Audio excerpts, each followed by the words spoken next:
Good afternoon, all attendees of our Proclamation 2021 initial webinar. This is Kelly Calloway. I'm Senior Director of Instructional Materials. Hi, good afternoon. I am Kelly Calloway. I'm Senior Director of Instructional Materials here at the Texas Education Agency. This is our first webinar regarding Proclamation 2021, which is a proclamation calling for pre-kindergarten systems. So it's a very different kind of proclamation for us and possibly for some of you than what we have been used to over the past 10 years. And it's going to be a real learning experience for all of us.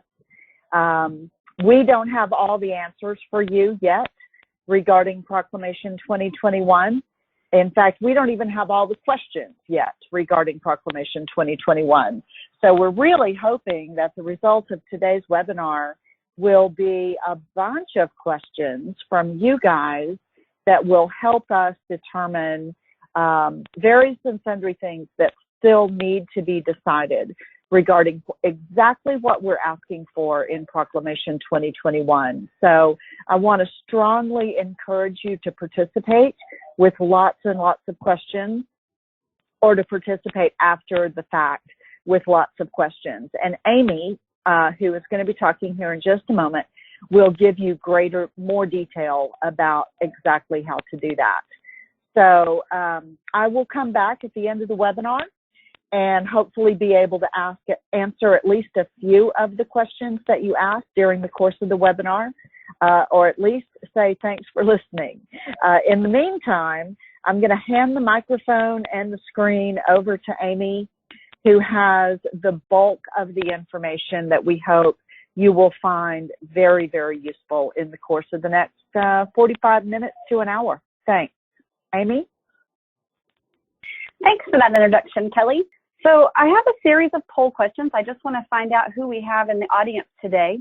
So if you are a publisher, please select the role that best describes your position.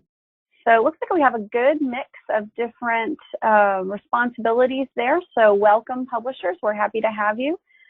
For those of you who aren't publishers, if you represent a district or campus, please take a look at the list and select your role.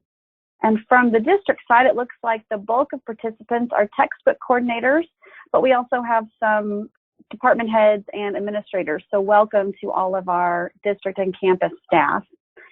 And I suspect there might be some of you that aren't from a district or a publisher. So if that's the case, please take a look at poll question number 3 and select your role or affiliation. All right, it looks like everyone is either from a district or a publisher. So we'll go ahead and close that one and get started. So I plan to answer the following questions during our time together. First, how is the proclamation organized? What are the adoption requirements? How is this proclamation unique compared to those that have come before it? What feedback do you have? And what happens next? But before we talk about how Proclamation 2021 is organized, I'm going to ask you just a couple more questions. How many of you have already read the draft version of Proclamation 2021? This is the version that was presented to the State Board of Education for discussion last month.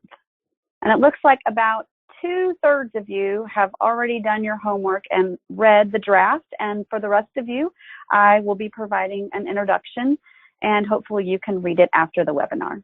Now this one, I'm going to have you answer a little bit differently. Just enter into the questions box something that you hope to learn today.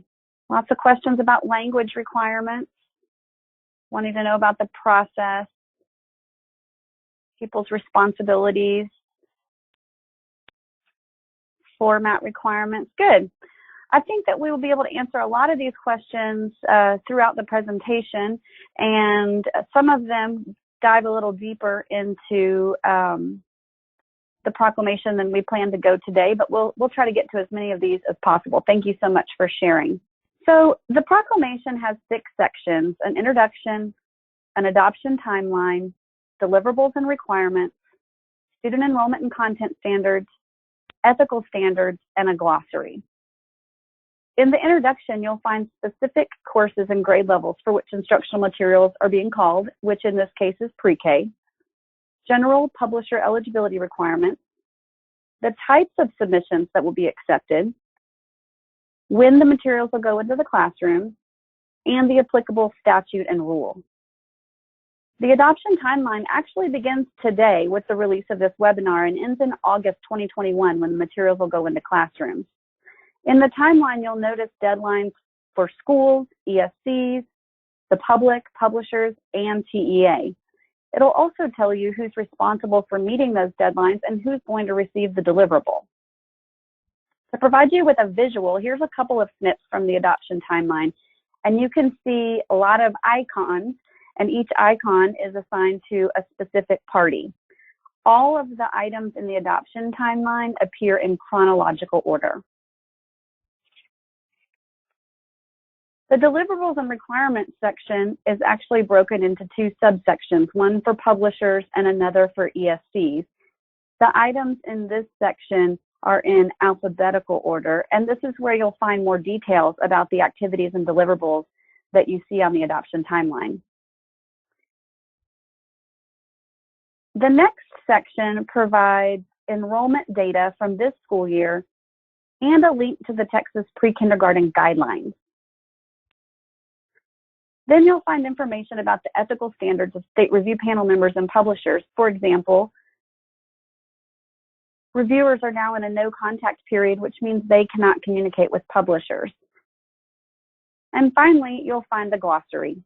Ordinarily, I'm sure you don't read the glossary of a publication from beginning to end, but in this case, I'm actually going to encourage you to do so because it's really important to understand the lingo. I think you might find that we use words slightly differently than you may be used to, or you may encounter words that are unfamiliar. So you can refer back to the glossary to get more information about that.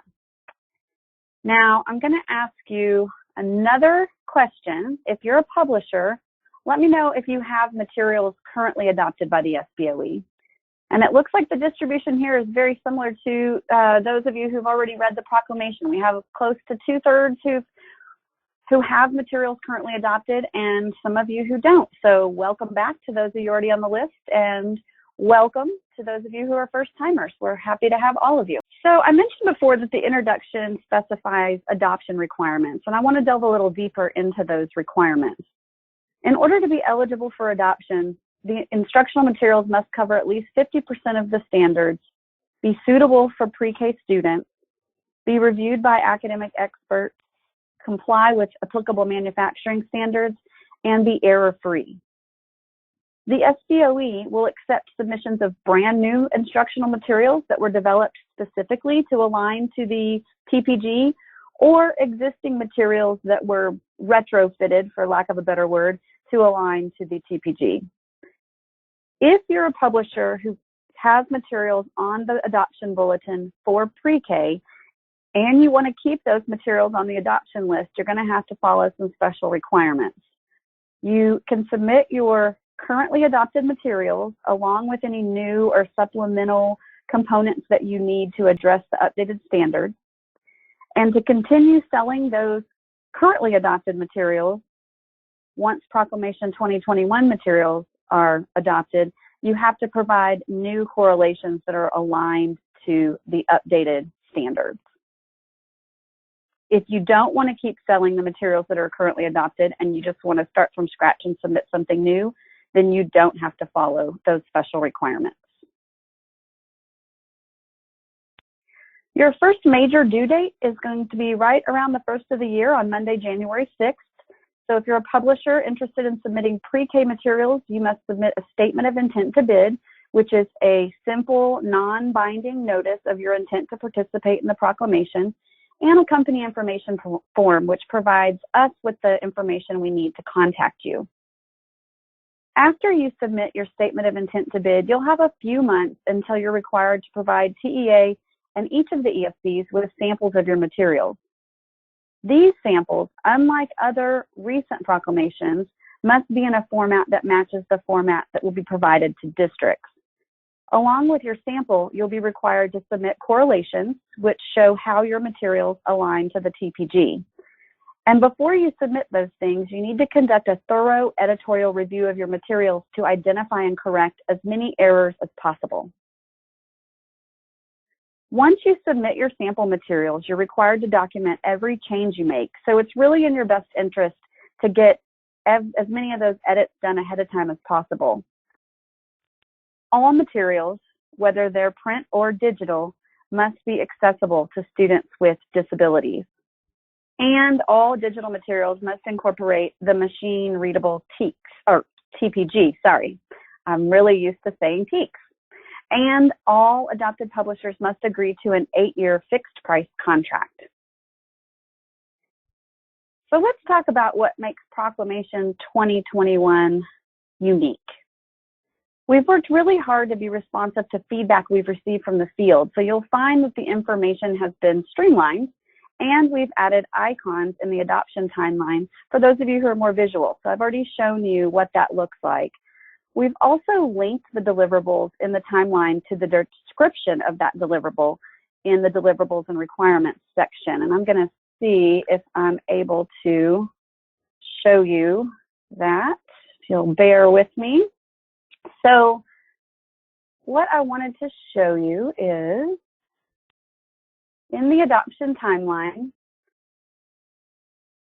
if I want to know about, say, the statement of intent to bid, I can click there and it goes right to that section in the deliverables and requirements section that tells me what a statement of intent to bid is.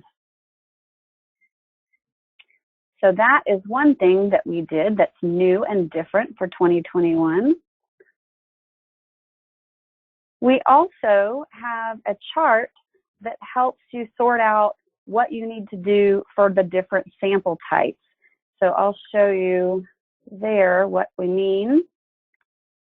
Just back up a few pages. So sometimes it's hard to tell which requirements apply to which type of sample. So we've created this chart so that you can have a quick reference to what you're supposed to be doing and when. So the materials need to be accessible to students with disabilities in both the pre and post-adoption versions. For example, electronic versions are not required in either sample, but they are allowed. The machine readable TPG is required in the post-adoption sample. So that's just another feature that we've added. And now it's your turn to tell us what you think. Specifically, I'm curious if there's any requirements that you don't understand, or if any of those requirements will be particularly burdensome. And I'd love to hear your feedback on the new format, especially whether it makes it easier or harder to find the information that you're looking for. Before I turn it over to Kelly, I'm going to have you take one last shot at entering information into the questions box. You can either continue entering your questions for Kelly or tell us something that you learned today through the webinar. So what happens next? We want you to keep sending in your questions and your feedback about the draft of the proclamation. So this is Kelly, and I want to apologize because I'm just jumping in because we didn't plan this, but we can't always plan everything. I just want to, I thought it might be useful at this time to stop and address some of the questions that have come in before we go any further, if that's okay with you. Let's do it. Okay.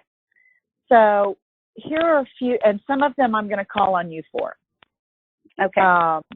The first one that I know we can address right now that might put people's minds at ease a little bit, and I've got about 6 of these that I've collected from what's just been coming in.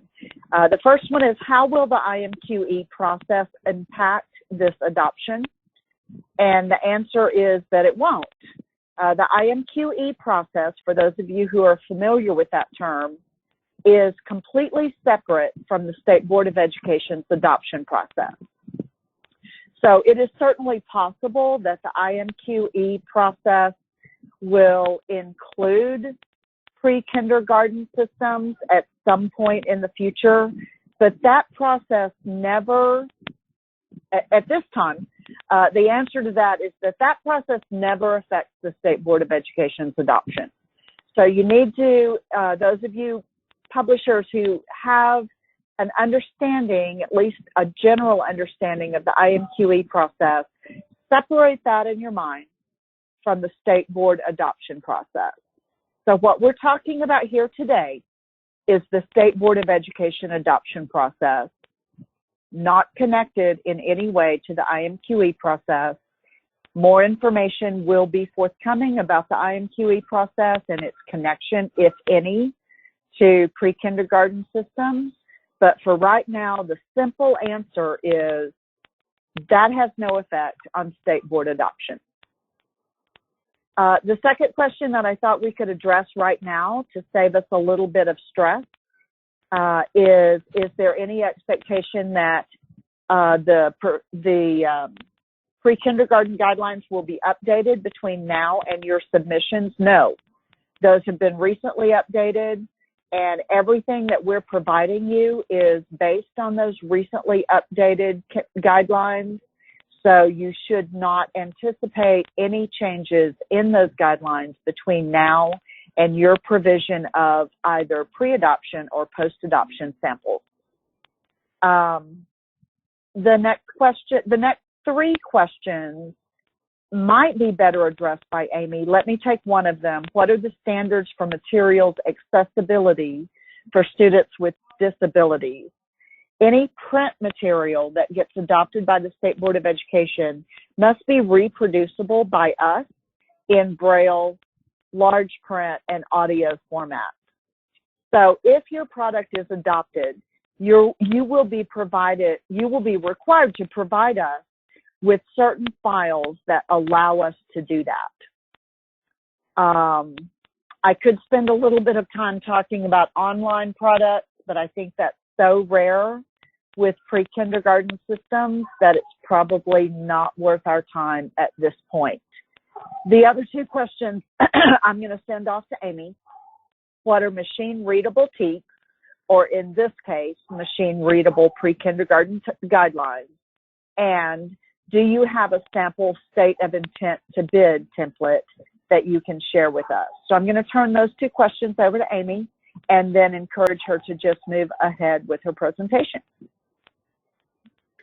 Okay, thanks, Kelly. I pulled up the proclamation so that you guys can see the pages, page 14 and 15 that deal with some of the accessibility compliance information. But in terms of the machine-readable TPG, basically those are a set of tags, data tags for lack of a better word. I know I'm not using the right technical term, but basically a code that behind the scenes, as you are tagging your content to say that it aligns to the standards, you'll tag it using, or the programmers will tag it using the TPG. And so there, you could just search machine readable TEKS on the internet and you'll be taken to the Texas Gateway. You can create a free user account and then access already all of the documents required to start working on machine readable TPG with your product. So if you have a digital product and you're tagging your content, which that's one of the advantages of having a digital product, is that it makes it easy to load into the learning management system, and districts can go in and say, what do I have that addresses this standard? And if everybody's using the same tags, then all the materials will be talking the same language, and the district would get a full list of materials that they have that address that standard. So hopefully that gives you a little clue about machine readable TPG. We're definitely going to talk in more detail about it in the publisher orientation, which will happen before the statements of intent to bid are due. And speaking of statement of intent to bid, I don't have a template that I can show you because it's actually in EMAT, but what I can do is I will show you the publisher portal. And if you were to try to get there on your own, you could hover over academics on the TEA webpage, and over here on the left-hand side, close to the bottom, you would click on Publisher Portal. And if you're just curious about the Statement of Intent to Bid in general, you can look at the Proclamation 2020 Statement of Intent to Bid training that's posted, and you can get a glimpse at what that looks like. Let me see if in the PDF, if I have any screenshots. No, I don't have a screenshot of it. Sorry, folks. But if you want to watch the training, at least they'll tell you what types of information we're looking for, and it really is very basic. You're just using this to throw your name into the hat to say you want to participate. And I did see a question about, is it true that they're not due until January, because typically they're due in December, and the answer is yes. The deadline was moved to January. All right, so back to what you should be doing next. We want you to keep submitting your questions and feedback. Thank you for everybody who's been typing into the questions box. We'll certainly capture all of those and prepare responses or submit them to the SBOE for their response. We encourage you to watch the meeting next month. That will be broadcast on the web, and I'm going to go back over here and show you how to get to those. So on the TEA website, if you were to hover over About TEA and click on State Board of Education, you can see the meeting here, and you would just click on live stream. And if a meeting were happening, then, well, there's one for charter applicants, but if a meeting were happening, then you'd be able to find that meeting here and watch it. If you tune in too late, you're always able to watch an archived version of that. So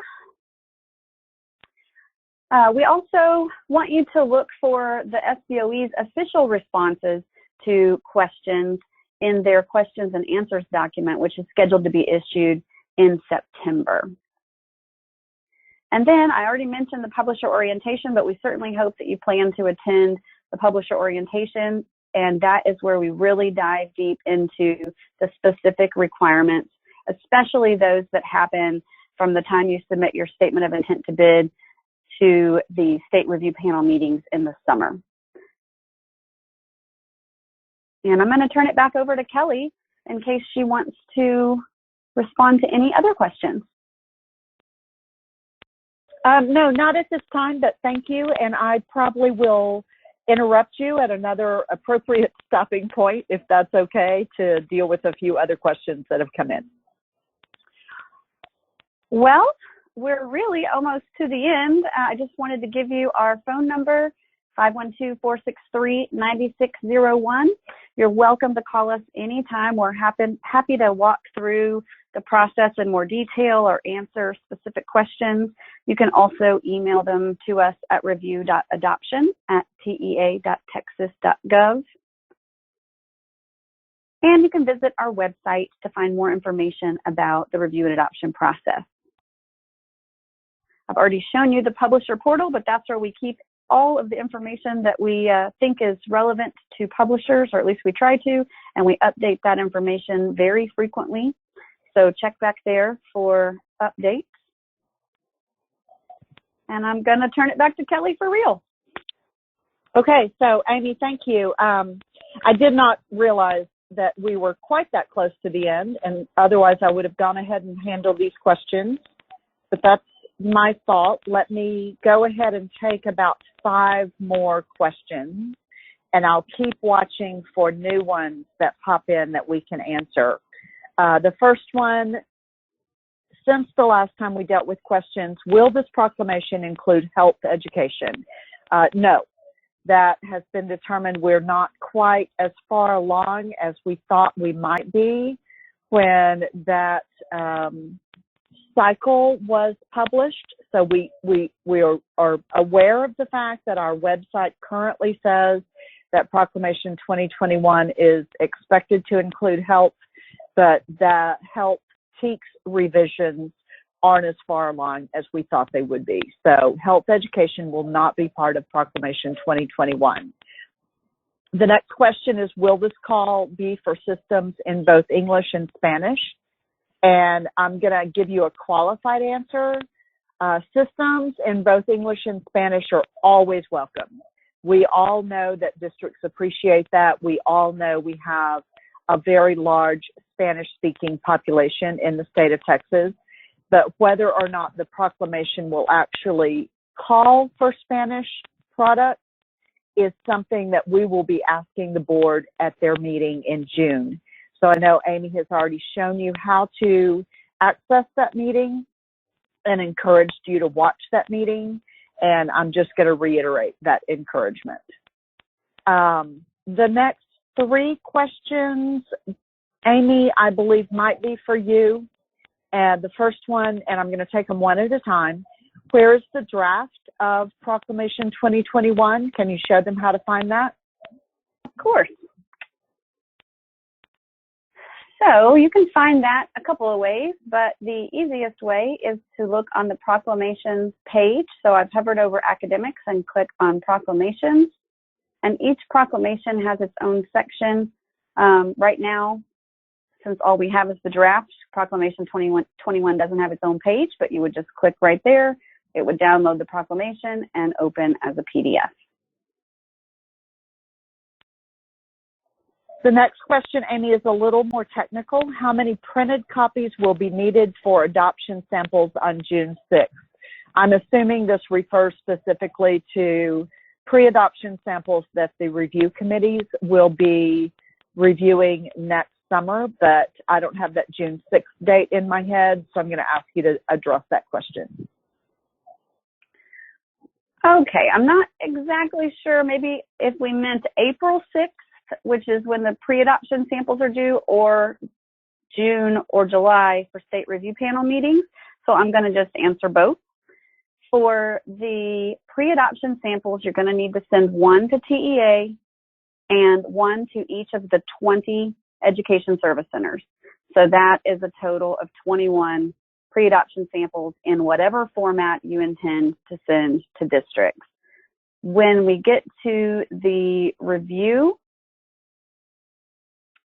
this is going to be my first time reviewing pre-K materials. So I might share my response with Kelly. She might have to chime in here, but you'll have at least or up to 5 reviewers at a table.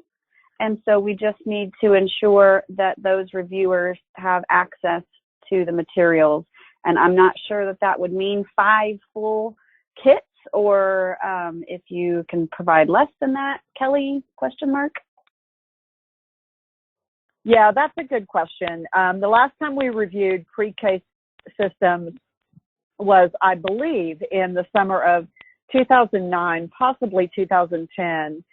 So it's been a while, and we were still learning at that point, and we will be learning at this point.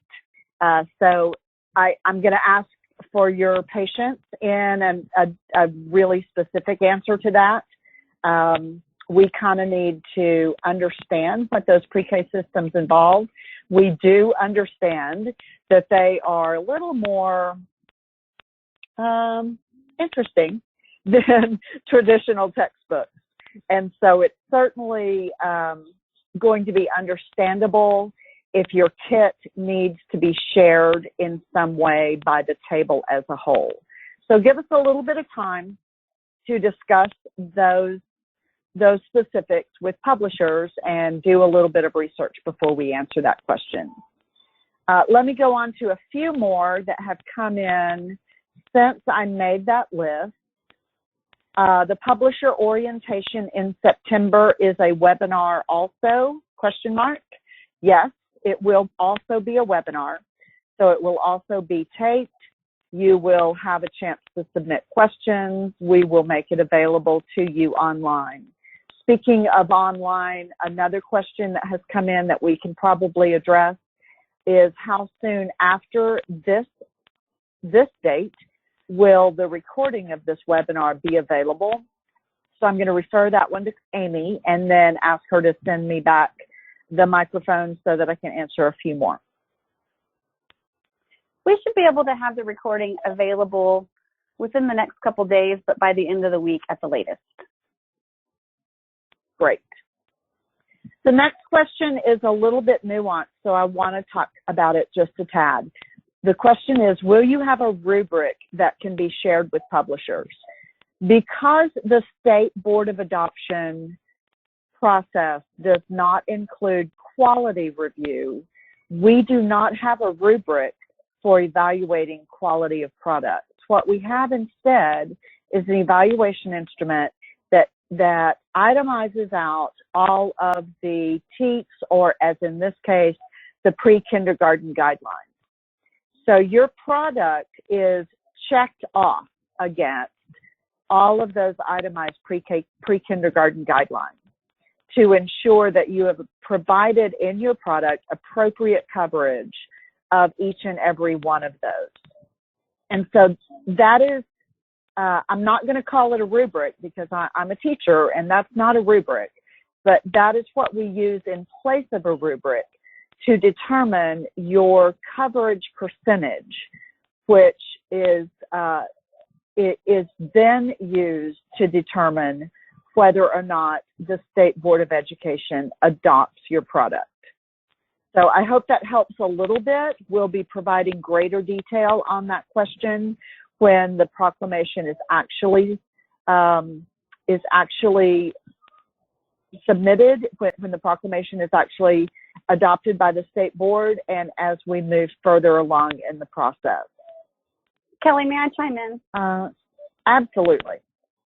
Thank you.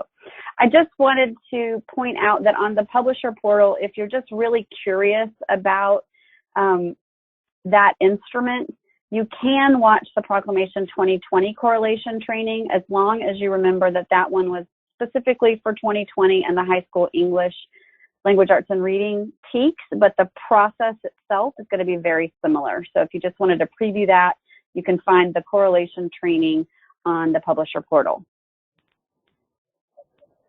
Great.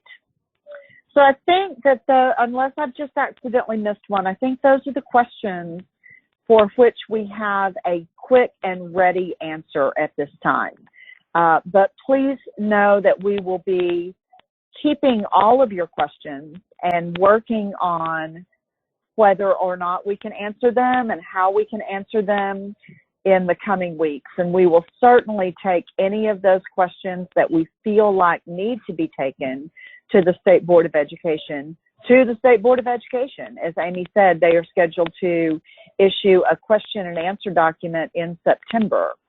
And so that will hopefully be sort of the final set of answers, although nothing's ever final, because we continue to take questions and try to provide helpful answers as long as we possibly can.